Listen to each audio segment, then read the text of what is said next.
We begin in Wilmington, Delaware, where for the first time in history, a jury is deciding whether the child of a sitting president is guilty of a crime.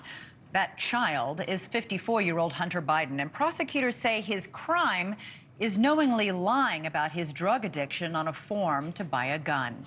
It happened in October of 2018, and he had the gun for just 11 days before his late brother's widow, with whom he was then romantically involved, threw it away. This is video of Hunter Biden leaving court just moments ago. His defense rested its case earlier without calling him to the stand.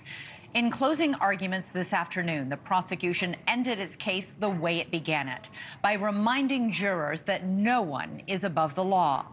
Prosecutor Leo Wise said Hunter knew he used crack and was addicted when he bought that gun, and he called the trial evidence, quote, personal, ugly, and overwhelming. He reminded jurors of text messages that Hunter sent in the days after buying the gun, including one about sleeping on top of a car and smoking crack. But the defense argued that's not enough. The defense said there's no direct evidence that Hunter was smoking crack around the time he bought that gun and filled out that federal form. And the form only asked if he was currently an addict, not whether he had used drugs in the past. Hunter faces up to 25 years in prison if the jury convicts him on all 3 felony charges tied to that gun purchase. The president's son has pleaded not guilty. NewsNation's Joe Khalil is live for us outside the courthouse in Wilmington, Delaware. And Joe, jurors left for the day just moments ago. You were inside for closing arguments. How did the jury react?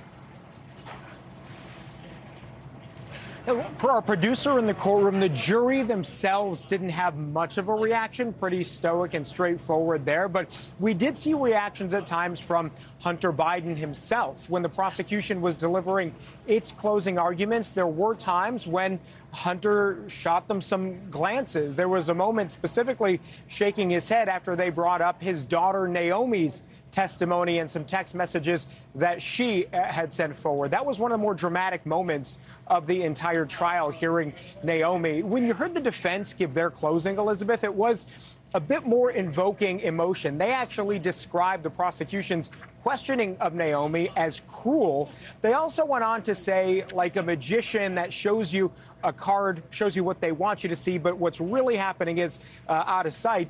They say what you've seen from the prosecution doesn't matter much. They've shown you that Hunter used drugs before he bought the gun, after he bought the gun, but in that crucial period when he got the gun, he was not using. They say, where are the texts? Where are the pictures? Where are the videos of him using during that period?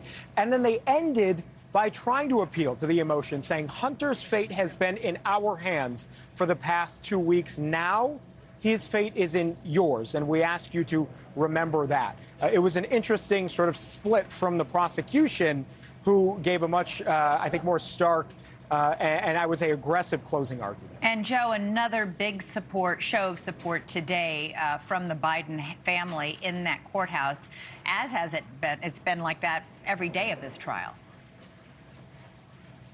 Yeah, it has. Obviously, President Biden hasn't been there, but you've had the First Lady there every single day, except for one when she was in Normandy. Her sister was there, Val Biden, and James Biden, the sister and brother of President Biden, also there, his wife, and a number of community members who were supportive that are well known in Wilmington, also there behind him every single day. And it actually got to a point where during the closing, the prosecution looked directly at the jury and said, forget about the people who were in this courtroom. There may be some people who we know you were going to recognize. They, forget about the last name. They said everyone is going to get equal treatment under the law, and this case should be no different.